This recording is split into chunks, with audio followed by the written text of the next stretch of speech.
ప్రభునందు ప్రియులారా, పౌలు భక్తుడు జ్ఞాపకం చేస్తూ దెస్సలోనీలకు 5వ అధ్యాయము 15వ వచనములో ఆయన అంటాడు, ఎడతెగక ప్రార్థన చేయుడి.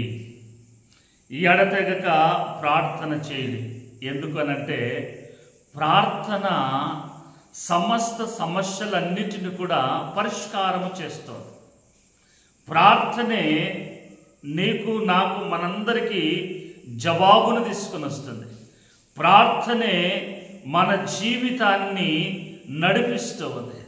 ప్రార్థనే మన జీవితానికి శక్తిని ఇస్తుంది.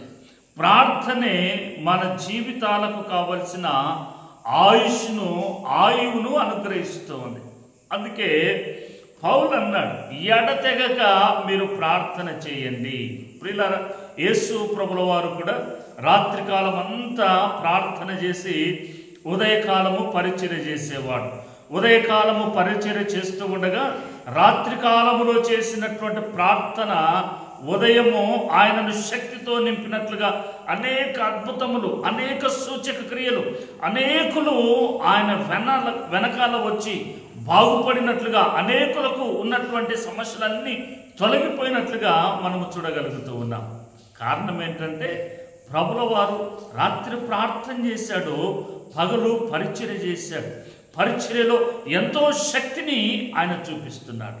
నీవు నేను కూడా ప్రార్థన చేస్తే మన జీవితాలు అలాగున శక్తితో నింపబడతాయి. నీవు నేను ప్రార్థనలో గడిపితే మన జీవితాలు కూడా అలాగున అనేకులకు దీవెనకరముగా మలచబడతాయి.